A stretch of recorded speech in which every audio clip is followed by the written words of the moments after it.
বন্ধুরা যে পোর্টফোলিওটা নিয়ে অ্যানালিসিস করা শুরু করেছি, পোর্টফোলিওটা বাবু চক্রবর্তী। ওর ঘটনা হচ্ছে 6,34,000 টাকা মোটামুটি ইনভেস্ট করেছিল, 9,82,000 টাকা মতো এখন দাঁড়িয়েছে, মানে অ্যাপ্রক্সিমেট প্রায় 54% মতো রিটার্ন দিচ্ছে। কিন্তু ব্যাপার হচ্ছে এটা কিন্তু কখনোই যাকে বলা হয় ডাইভার্সিফাইড সেটা কিন্তু নয়, এবং সে কারণের জন্য আজকে এই মুহূর্তে যেটা দাঁড়িয়েছে 54%, এবং যে কটা স্টকের উপর দাঁড়িয়ে 54% হয়েছে, আগামী দিনে যেটা আসতে চলেছে তাতে কিন্তু এই রিটার্ন আর থাকবে না ওর পোর্টফোলিওতে। এবং সেটার কারণ হচ্ছে ও যেভাবে ঘেঁষে রয়েছে, আমি এর পরে বলবো। অদ্ভুত অদ্ভুত সব স্টকগুলো নিয়েছে, কোনো স্টক খারাপ সে কথা একবারও বলছি না, বা সব স্টক খারাপ একবারও বলবো না। নিয়েছে ভালো ভালো স্টক, অনেকগুলো স্টক, কিন্তু ডাইভার্সিফিকেশন না করার কারণের জন্য বিভিন্ন প্রবলেম শুরু হতে পারে। আমরা একদিকে যে দেখলাম লোকসভা যে নির্বাচন 2024 সেটা সম্পূর্ণ হলো। এবারে এই মুহূর্তে যারা অ্যানালিস্ট তাদের বিভিন্ন মতামত কিন্তু আমরা দেখতে পাচ্ছি, এবং তাদের মধ্যে একটা অংশ বলছে যদি কিনা বর্তমান সরকার যদি যেতে, মানে প্রচুর সংখ্যক সিট নিয়ে যেতে, তাহলে যে রিটার্নটা আসার কথা মার্কেটের, বাজারের, মোটামুটি মার্কেট সেটা কিন্তু দেখিয়ে দিয়েছে। বাজার এর থেকে কিন্তু আর খুব বেশি ইমপ্রুভমেন্ট করবে না, মানে খুব বেশি ওঠার এখন কোনো সম্ভাবনা নেই আর সেরকম।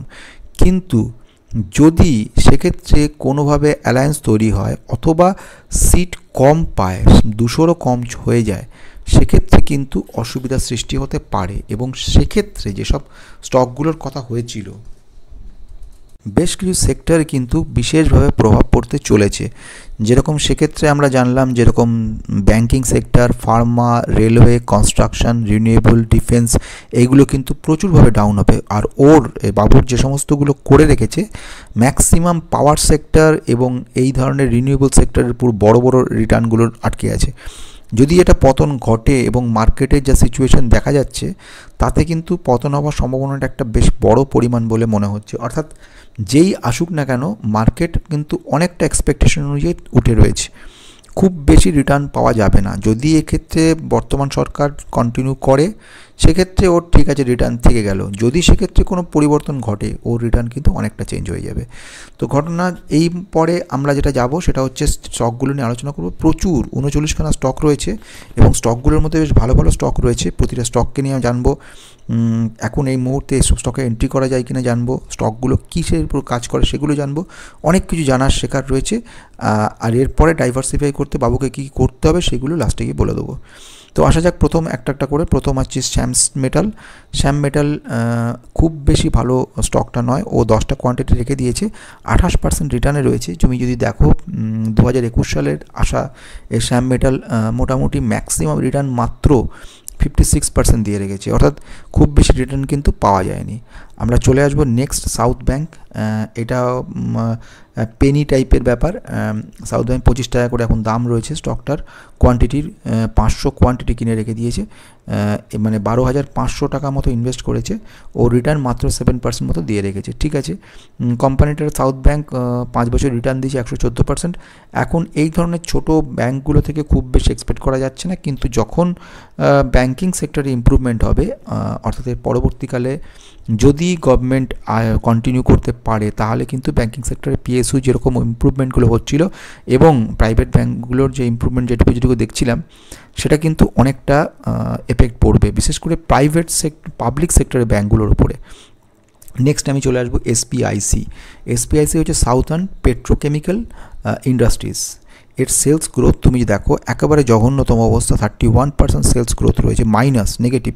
এবং কোম্পানিটার 1 বছর রিটার্ন দিয়েছে 171%, 5 বছর 764%, সেগুলো ঠিক, কিন্তু সেলস গ্রোথ একদম খারাপ।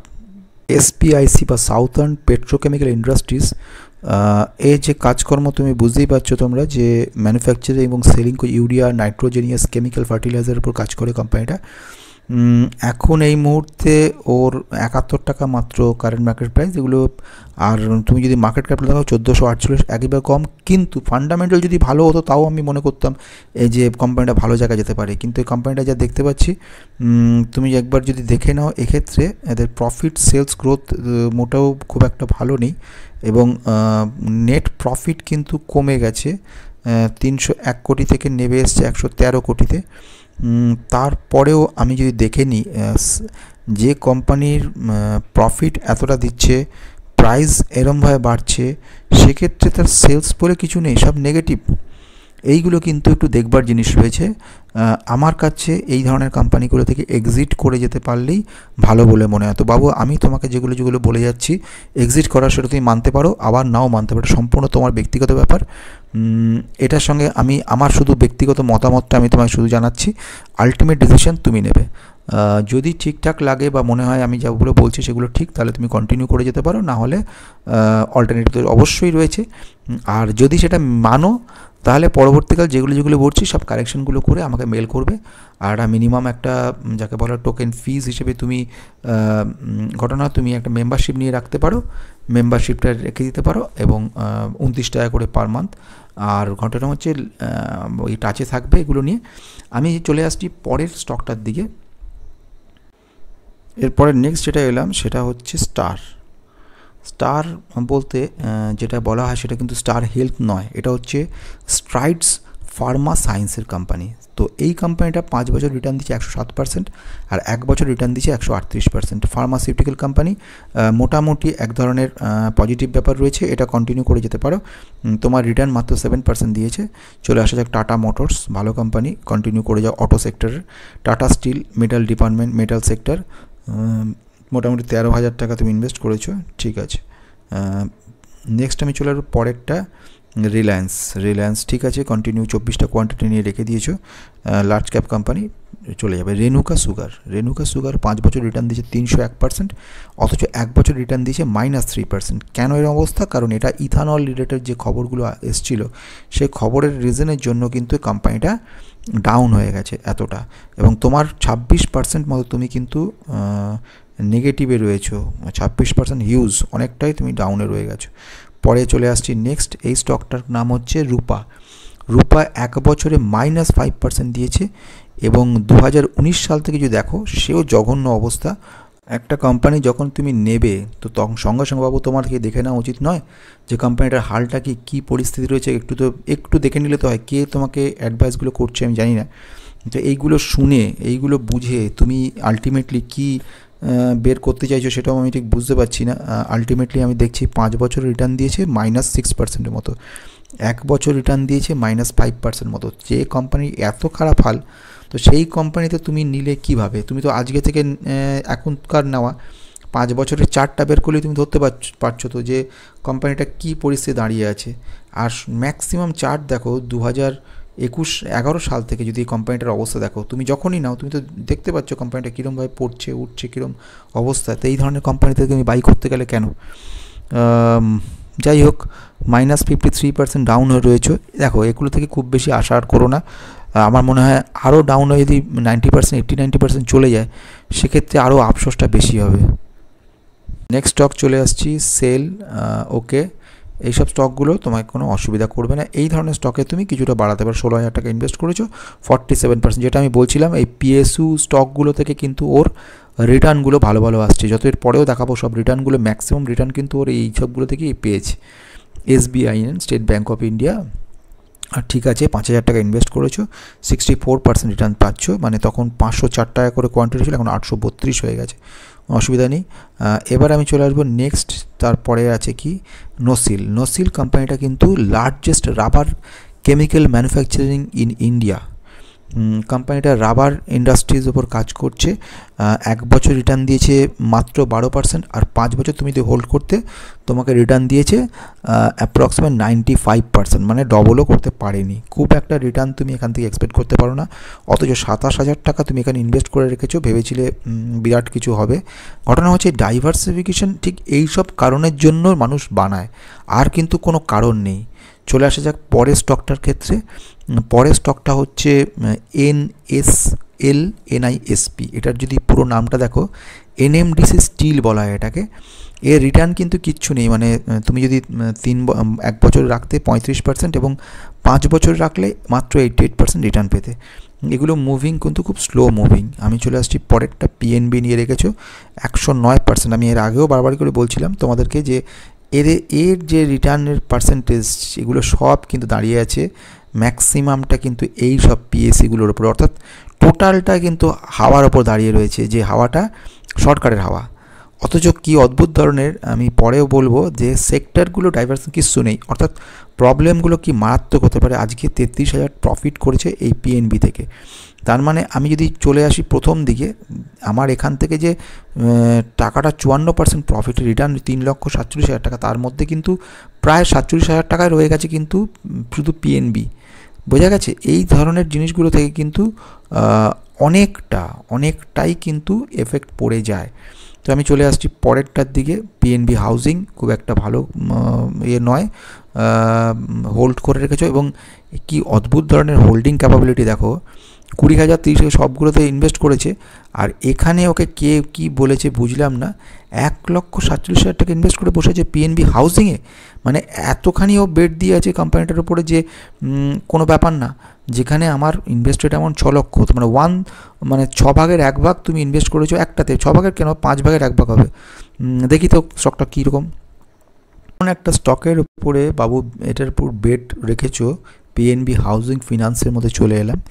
সেখানে তুমি ম্যাক্সিমাম রিটার্ন নেগেটিভ, কোনো রিটার্ন নেই। যদি একবারও তোমরা যারা নতুন ইনভেস্ট করতে যাচ্ছ কিচ্ছু বোঝো না, জানো না, কিচ্ছু না, শুধু ম্যাক্সিমাম চার্টটা গিয়ে ওপেন করো, চার্টটা তোমাকে দেখিয়ে দেবে এটা কি চরিত্রের স্টক। যেটা মানুষের চরিত্র হয় সেরকম স্টকেরও চরিত্র হয়।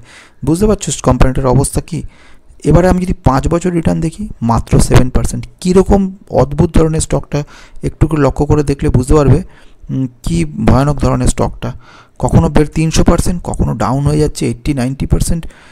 তুমি ভালো করে লক্ষ্য রাখো, 54% 55% ডাউন হয়ে গেছে, আবার উঠেছে এখানে।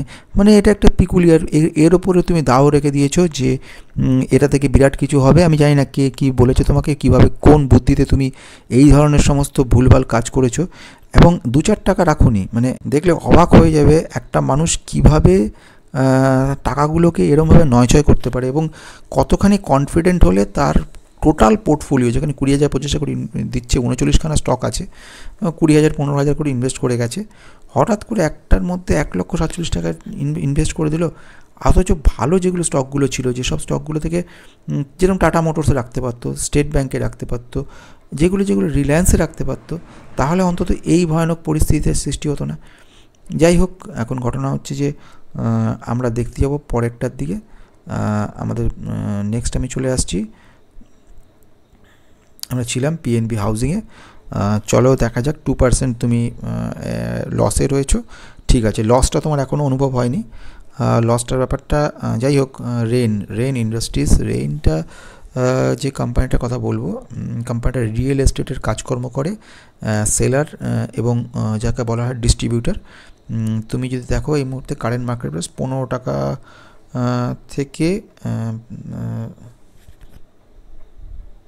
স্টকটার নাম হচ্ছে রেন ইন্ডাস্ট্রিজ। মোটামুটি যেটা দেখলাম 5 বছরের রিটার্ন মাত্র 5 বছরে 47%, 1 বছর রিটার্ন 4%। স্টকটা তেমন কোনো রিটার্নও দেয়নি, কিছু না।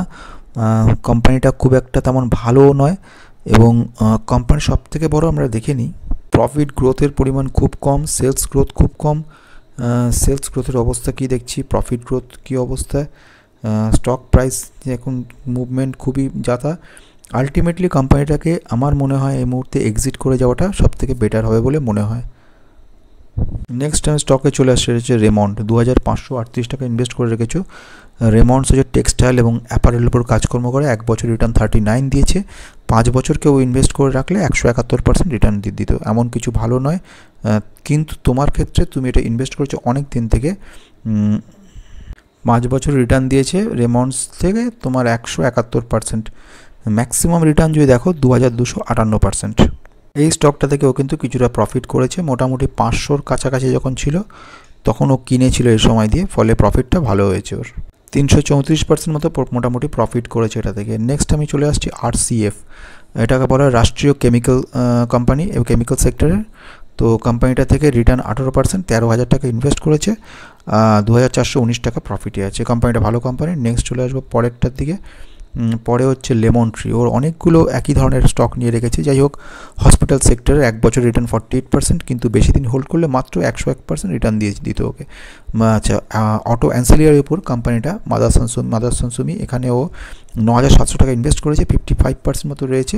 অটো অ্যান্সিলিয়ারির জন্য ভালো কোম্পানি। ন্যাশনাল অ্যালুমিনিয়াম মেটাল সেক্টরের মধ্যে পড়ছে, 127% রিটার্ন দিয়েছে 1 বছর, 5 বছর হোল্ড করলে 288% মতো হতো। নেক্সট আমি চলে আসছি এনবিসিসিও ভালো কোম্পানি, হোল্ড করা যেতে পারে, 107% রিটার্ন দিচ্ছে। কোম্পানিটা 1 বছর রিটার্ন দিয়েছে মোটামুটি 226%, 5 বছর যদি তুমি হোল্ড করো দেখবে 134% মাত্র রিটার্ন দিয়েছে। অথচ কোম্পানিটা কিন্তু খারাপ কোম্পানি নয়, যথেষ্ট ভালো কোম্পানি রয়েছে এটা। নেক্সট আমি চলে আসবো, সেটা হচ্ছে এনসিসিতে 124% 5 বছর রিটার্ন আছে, 125% মতো।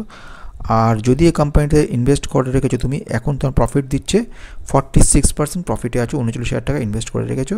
যেটা বলছিলাম, এই সবগুলো থেকে তোমাকে কিন্তু প্রফিটটা বেশি দিচ্ছে এই ধরনের কোম্পানিগুলো, গভর্নমেন্ট কোম্পানি, পাওয়ার জেনারেশন কোম্পানি। আমি দেখে নিই একটুখানি, তোমাদের দেখাই। ইনফ্রাস্ট্রাকচারের উপর কোম্পানিটা কাজ করে, ইপিসি মানে ইঞ্জিনিয়ারিং প্রকিউরমেন্ট কনস্ট্রাকশন কন্ট্রাক্ট কাজ করছে।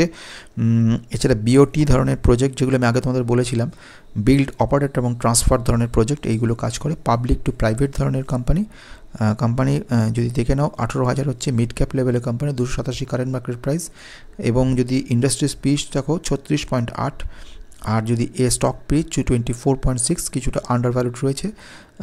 প্রফিট লস অ্যাকাউন্ট মোটামুটি, সেলস গ্রোথ যথেষ্ট সুন্দর রয়েছে, এবং নেট প্রফিটও কিন্তু ভালো করেছে। এবার এবছরও প্রফিট কিন্তু ভালোই রয়েছে, মানে এনসিসি লিমিটেড কোম্পানিটা কিন্তু ভালো কোম্পানি। আমি চলে আসবো এনএমডিসি কোম্পানি, মেটাল সেক্টরের কোম্পানি।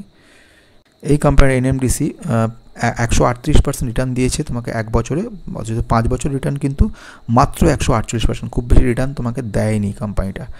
তারপরে চলে আসবো যে কোম্পানিটা, সেটা হচ্ছে আইবুল হাউজিং ফিনান্স, মানে এটা আমি দেখে নিচ্ছি, ইন্ডিয়া বুল হাউজিং ফিনান্স কোম্পানি। কোম্পানিটা প্রচণ্ড রিস্কি এবং একেবারেই তেমন ভালো কোম্পানি নয়। 1 বছরে মাত্র 55 এবং 5 বছরে 75% ডাউন হয়ে গেছে। সব কোম্পানিতে ইনভেস্ট করে রাখা মানে চরম বোকামো কাজ। যেগুলো করে গেছে, কোথা থেকে শুনে যা খুশি করে গেছে, পোর্টফোলিওটা জঘন্য অবস্থা সৃষ্টি করেছে। 34% রিটার্নের, নেগেটিভ রিটার্নে রয়ে গেছে ইন্ডিয়া বুল হাউজিংয়ে। কোম্পানিটা যদি একবার একটুখানি দেখে নিতে পার, তাহলে বাবু এই পরিস্থিতি তোমার আজকে হতো না। সেলস গ্রোথ দেখো কী অবস্থা। তুমি ভাবছো যে তুমি এখন বিরাট প্রফিটে রয়েছো বা রিটার্নটা তোমার ভালো পাচ্ছ, কিন্তু তুমি বুঝতে পারছো না যে এইসব স্টকগুলো তোমাকে আলটিমেটলি, যদি এরপরে কোনো আউটকামটা ইলেকশনের নেগেটিভ আসে, তোমার পোর্টফোলিওর অবস্থা সবটা নেগেটিভ হয়ে যাবে। সেলস গ্রোথ দেখে বুঝতে পারছো কত উইক কোম্পানি রয়েছে এটা। আমার মতে এই কোম্পানি থেকে আউট হয়ে যাওয়া ভালো। নেক্সট তুমি রেখেছো আইডিয়া, তো আমি এখান থেকে তোমাকে এক্সিট হয়ে যেতে বলবো, কোম্পানিটা খুব একটা ভালো লাগছে না, আমার নিজস্ব মতামত। এনিহাও তুমি এখনও প্রফিটে আছো, বেরিয়ে যাওয়াটাই ভালো। কবে কি করবে এইসব কোম্পানি জানি না। আইডিএফসি ফার্স্ট ব্যাংক ভালো কোম্পানি, রেখে দাও। ইন্ডিয়া হোটেল, যেটা আমি বললাম, একটা হোটেল ইন্ডাস্ট্রির মতো অনেকগুলোকে, লেমন ইন্ডাস্ট্রি, ইন্ডিয়া হোটেলকে ঢুকিয়েছো। এনিহাও কোম্পানিটা কিন্তু তুমি প্রায় 265% রিটার্নে আছো। 15,000 টাকা ইনভেস্ট করেছে, 40,000 টাকার মধ্যে জায়গায় রয়েছে। তো হোটেল ইন্ডাস্ট্রিজ মধ্যে পড়ছে কোম্পানিটা, ভালো কোম্পানি। আইআরসিটিসি 10% মতো রিটার্ন আছো, 13,000 টাকা ইনভেস্ট করেছো। রেলওয়ে সেক্টরে মনোপলিস্টিক বিজনেস, ক্যাটারিংয়ের ওপর যেসব কাজকর্মর, টিকিট বুকিং করা, সমস্ত কিছু এ দিয়ে করে। জিও ফিন্যান্স 24টা, রিলায়েন্সের থেকে ডিমার্জার হয়েছে, ঠিক আছে। কেপিআর মিল হচ্ছে যেটা কন্টেনার, সেটা হচ্ছে অ্যাপারেল ম্যানুফ্যাকচারিং কাজকর্ম করে, গার্মেন্টস বিজনেস করে। যদি তুমি 1 বছর রিটার্ন 32%, আর 5 বছর রিটার্ন তোমাকে দিয়েছে 527% মতো। কোম্পানির প্রোমোটার খুব ভালো রয়েছে, একটু দেখে নিতে হবে। বেসিক্যালি কাজ করে ওই ফেব্রিকেশন, রেডিমেড গার্মেন্টস, এগুলো করে। মিড ক্যাপ কোম্পানি, এবং কারেন্ট মার্কেটে 770 রয়েছে, এবং ইন্ট্রিনসিক ভ্যালু মোটামুটি 270 রয়েছে, ওখানে একটা ওভার ভ্যালু রয়েছে। প্রফিট গ্রোথ কিন্তু মোটামুটি একরকম স্ট্যান্ডার্ড রয়েছে। যদি দেখে নাও, নেট প্রফিট কিন্তু খারাপ নেই, 842, 814, 805, মোটামুটি কম বেশি থাকে। সেলস গ্রোথ, প্রফিট গ্রোথ এবং স্টক প্রাইস মোটামুটি সামঞ্জস্য কিছুটা আছে, মানে স্টক প্রাইস অনেক বেশি হয়ে গেছে তোমার এর তুলনায়, যতটুকু না প্রফিট বা সেলস গ্রোথ হচ্ছে, কারেকশান এক্সপেক্ট করতে পারো। কিন্তু কোম্পানিটা কিন্তু খারাপ কোম্পানি নয়। যদি তুমি দেখে নাও, কোম্পানির ইনভেস্টার সংখ্যা 74% মতো রয়েছে। এফআইআই কিছু হোল্ড করছে, ডিআইআই কিছু হোল্ড করছে, ঠিক আছে, এবং রিটেলারের মধ্যেও কিছু পরিমাণ রিটেলারও নিয়ে রেখে দিয়েছে। এরপরে যখন চলে আসছি নেক্সট BHEL ওয়েল, তো এক্ষেত্রে কোম্পানিটা ভালো কোম্পানি। এই কোম্পানিটা যদি 1 বছরের রিটার্ন তোমার 260% দিয়েছে এবং 5 বছর তোমাকে 337% দিয়েছে। কোম্পানির 5 বছর রিটার্ন দিয়েছে 337%। নামটা ফুল ফর্ম হচ্ছে Bharat Heavy Electrical Limited. Power plant equipment ম্যানুফ্যাকচারের কাজ করছে, design, transmission, industry, transportation, renewable energy সব কিছুর উপরে কোম্পানিটা কিন্তু কাজ করে যাচ্ছে।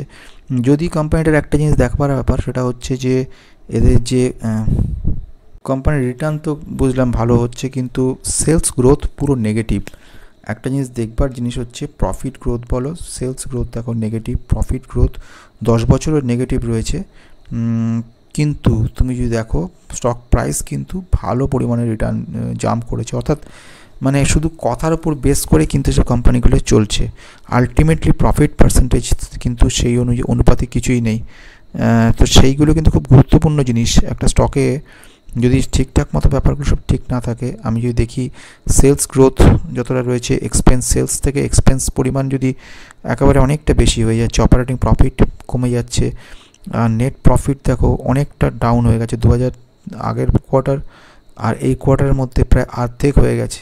মানে আমি যদি দেখি আগের যে কোয়ার্টারে অনুযায়ী, মানে আগের বছরে 2023 সালে মার্চ মাস আর 2024 সালের মার্চের মধ্যে এদের যে প্রফিট পার্সেন্টেজ, নেট প্রফিট অনেকটা অর্ধেকের কম হয়ে গেছে। EPS 1.37 থেকে 0.81 হয়ে গেছে, ফলে এইগুলো কিন্তু সব নেগেটিভ।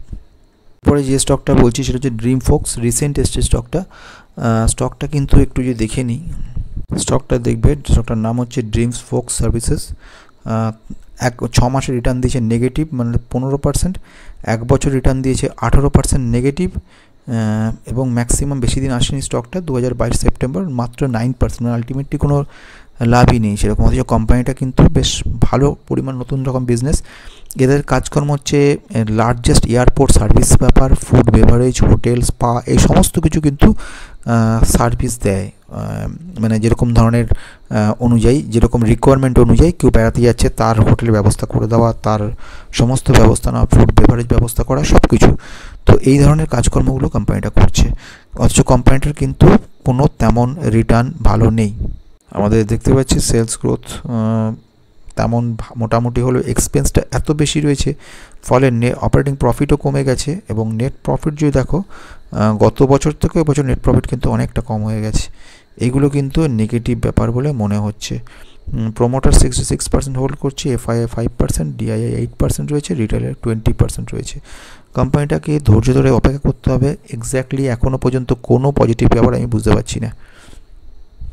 এরপরে যেটা আসছি সেটা কিন্তু আরেকটা হোটেল কোম্পানিকে যোগ করেছে, হোটেল কোম্পানিটার নাম, এবং কোম্পানিটার 1 বছর রিটার্ন 100%, 150% হচ্ছে 5 বছর return maximum. Mid cap company, 26,900 কোটি মার্কেট ক্যাপিটালাইজেশন।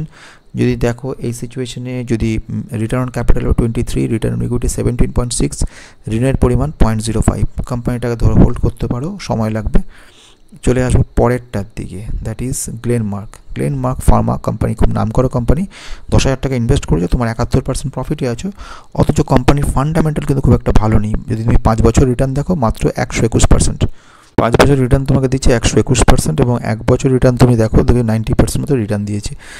কোম্পানির ফান্ডামেন্টাল কিন্তু খুব একটা ভালো এই মুহূর্তে মনে হচ্ছে না।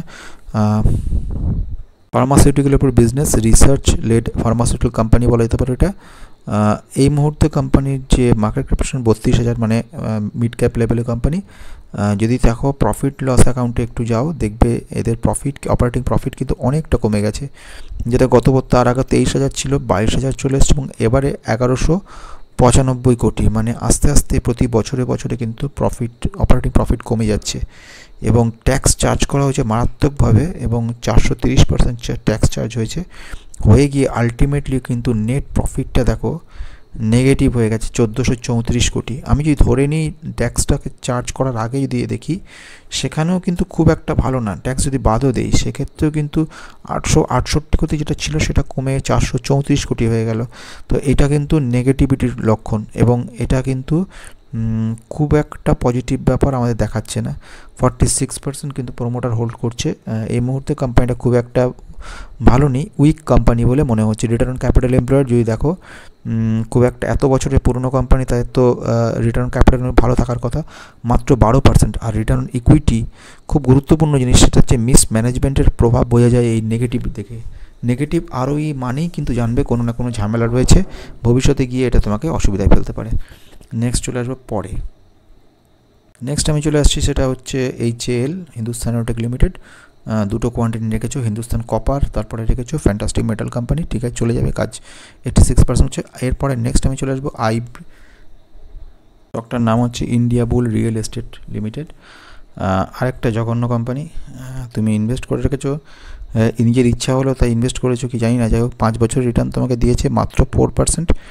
আর যদি ম্যাক্সিমাম দেখো তো বুঝতেই পারছো কীরকম ধস নেমেছে, 59% মতো ডাউন হয়ে রয়ে গেছে। তো এই ধরনের কোম্পানিগুলো থেকে কিন্তু যতটা পারা যায় দূরে থাকার সম্ভাবনাটাই চেষ্টা করাটাই ভালো। সব কিছু নেগেটিভ 1 বছরের, যাই হোক আলটিমেটলি কোম্পানিটা যদি ইনভেস্টারদের পরিমাণ দেখে নিই আমরা, তোমরা শিখতে পারবে এই কোম্পানি থেকে যে কোম্পানিগুলো কীরকমভাবে মানুষকে ঠকায়, আর আমরা সবসময় ভেবে নিই যে ভালো অবস্থা। একটা সময় কোম্পানি কিন্তু প্রমোটাররা পালাতে শুরু করেছিল, 6% ছিল, তার থেকে 0 হয়ে গেল। এই কোটাটা কে নিয়ে গেল? রিটেলাররা নিয়ে গেল। লক্ষ্য করে দেখো, রিটেলারের সংখ্যা 70% রিটেলার, এবং সেখান থেকে 75-এ চলে এলো। যত পারছে এরা কিন্তু গছিয়ে দিয়ে যাচ্ছিল, পুরো এরা ছেড়ে দিল। এইবারে FII-DI এর কথা শুরু হলো। FII 19% ছিল, FII কিন্তু মাঝখানে কমাতে গেল। DII এর সংখ্যা ছিল 4%। এবং যেটা হয় সেটা হচ্ছে প্রমোটার থেকে এখন কন্টিনিউয়াসলি কিন্তু প্রমোটার পুরো 0 হয়ে গেছে, কিছু নেই প্রমোটার আর। প্রচণ্ড রিস্কি স্টক এবং অলরেডি নেগেটিভ করে দিয়ে কোম্পানিটাকে 0 করে বেরিয়ে চলে গেছে। এই ধরনের কোম্পানিদের সাবধানে থাকা উচিত। এবারে আমি যেটা আসবো ফাইনাল জায়গাতে, সেটা হচ্ছে তোমার ডাইভার্সিফিকেশন একদম কিচ্ছু হয়নি। একটা ডাইভার্সিফিকেশন যদি করতে হয়, সেখানে কিন্তু বেশ কিছু জিনিসকে মনে রেখে আমাদেরকে এগোতে হবে। যেমন তোমার এখানে FM সেক্টরের কোনো স্টককে আমি দেখতে পেলাম না, IT সেক্টরের কোনো স্টককে তোমায় দেখতে পেলাম না। আবার উল্টে যেটা দেখতে পেলাম, অটো সেক্টরের মধ্যে পাওয়া গেল ঠিকঠাক আছে, একটা টাটা মোটরসকে রেখেছো, মাদারসান সুমিকে রেখেছো। ব্যাংকের মধ্যে তুমি অনেকগুলো ব্যাংকে ঢুকিয়েছো, SBIকে ঢুকিয়েছো, সঙ্গে বাকিগুলোকে ঢুকিয়েছো, IDFC, সাউথ ব্যাংক, PNB সব ঢুকিয়ে রেখেছো। কেমিক্যালের মধ্যে শুধু RCFকে রেখেছো, কাউকে রাখুনি। মেটালের মধ্যে Tata Steel, NMDC, Hindustan Copper সব ঢুকিয়েছো। হোটেলের মধ্যে লেমন ঢুকিয়েছো, ইন্ডিয়া হোটেল ঢুকিয়েছো, ইন্ডিয়ান হোটেল, ড্রিম ফক্সকে রেখেছো। রেলের মধ্যে IRCTC, আর ডিফেন্সের মধ্যে হিন্দুস্তান অ্যারোনটিক লিমিটেড। তো এগুলোকে সব ঠিকঠাক করতে হবে। FMC সেক্টরের মধ্যে তোমাকে হিন্দুস্তান ইউনিলিভার রাখতে পারো, যদি তা না রাখো অন্তত ITCকে রাখতে পারো, না হলে VBLকে রাখতে পারো। এর সঙ্গে একটা স্মল ক্যাপকে রাখবে, সেটাকে তুমি LT ফুডসকে রাখতে পারো, অথবা মিসেস বেক্টার রাখতে পারো, অথবা তুমি বিকাজি ফুডসকে রাখতে পারো। হয়ে গেল IT সেক্টর। ITর মধ্যে তুমি HCL টেকনোলজিকে রাখতে পারো, অথবা ইনফোসিসকে রাখতে পারো। তার সঙ্গে তুমি যেটা নিতে পারো সেটা হচ্ছে Happiest Mind কিংবা KPIT। হয়ে গেল। আর বাকি যেগুলোর মধ্যে থেকে বাদ দিতে বলতে পারি আমি এই মুহূর্তে, সেখানে তুমি সাউথার্ন পেট্রোকেমিক্যাল, SPIC বাদ হয়ে যাচ্ছে, স্ট্রাইড ফার্মা বাদ হয়ে যাচ্ছে। তারপরে তুমি বাদ দিচ্ছ এখান থেকে PNB হাউজিংকে অফ করে দিচ্ছ। আচ্ছা, রূপা আউট হয়ে যাচ্ছে। আর যেগুলো আমি বলে যাচ্ছি, এবার তোমার ব্যক্তিগত ব্যাপার। রেইন রিয়েল এস্টেটের উপর বাদ দিচ্ছ। এরপরে বাদ যাচ্ছে সেটা হচ্ছে নেক্সট, এর মধ্যে আইবুল, ওটা বাদ, ইন্ডিয়ান বুল হয়ে গেল বাদ। নেক্সট হচ্ছে আইডিয়াকে বাদ দিচ্ছ। তারপরে নেক্সট অফ হয়ে যাচ্ছে সেটা হচ্ছে এর মধ্যে ড্রিম ফোক্সকে তুমি টার্গেটে রাখো, রাডারে ভীষণভাবে নজর রাখতে হবে, নতুন স্টক। এবং লাস্টে গ্লেনমার্ক এবং ইন্ডিয়া বুল রিয়েল এস্টেট, এগুলোকে অফ করে দিচ্ছ। দিয়ে একটা মোটামুটি জায়গায় দাঁড় করাও, করিয়ে তারপরে কিছু সেক্টর আমি অ্যাডলেস হবে, এটা কমপ্লিট করা হবে। তো আজকের মতো এখানে কমপ্লিট করলাম। আর তোমার যে সেকেন্ড রিকোয়ারমেন্ট, ওটা আরেকটা নেক্সট ডেতে আমাকে করতে হবে, একসঙ্গে সম্ভব হবে না দুটো করা, বিশাল বড় হয়ে যাচ্ছে ভিডিও। ওকে, এখানে শেষ করছি। তোমরা যারা নতুন রয়েছে সাবস্ক্রাইব করবে, আর পুরোনোরা অবশ্যই লাইক শেয়ার যেরকম করবে। ধন্যবাদ।